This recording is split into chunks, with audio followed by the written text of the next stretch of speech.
రుద్రాభిషేకము అంటారు. ఇప్పుడు ఆ రుద్రాభిషేకానికి మనం అన్ని సన్నద్ధంగా ఉన్నాం.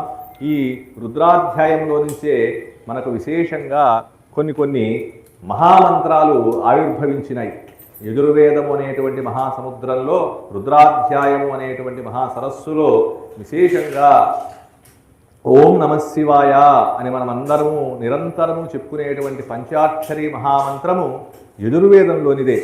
అలాగే మహామృత్యుంజయ మంత్రం మనల్నందరినీ కూడా అపమృత్యు అకాల మృత్యు భయముల నుంచి తొలగింపజేసేటువంటిది, అంటే మృత్యు భయము నుంచి తొలగింపజేసేటువంటిది, అనారోగ్యముల నుంచి తొలగింపజేసేటువంటిది అయినటువంటి ఓం త్ర్యంబకం యజామహే సుగంధిం పుష్టివర్ధనం ఉర్వారు కమివ బంధనాన్ మృత్యోర్ముక్షీయమామృతాత్ అనేటువంటి మహామృత్యుంజయ జపం కూడా, మృత్యుంజయ మహామంత్రం కూడా ఈ రుద్రాధ్యాయంలోనే చెప్పబడింది.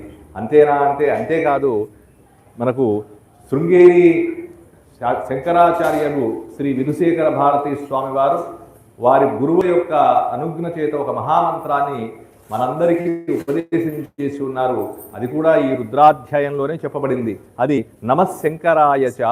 ఈ మహామంత్రాన్ని ఎప్పుడు నిరంతరము జపిస్తున్నటువంటి వాళ్లకు కూడా పరమేశ్వరుని యొక్క అనుగ్రహం కలిగి వారికి ఆయురారోగ్యైశ్వర్యములు కలుగుతాయని స్వామివారి యొక్క ఆశీపూర్వకమైనటువంటి అనుగ్రహం. అందువల్ల ఈ 3 మంత్రాలు ఓం నమశివాయ, త్ర్యంబకం యజామహే, అలాగే చివరిదైనటువంటి నమశంకరాయ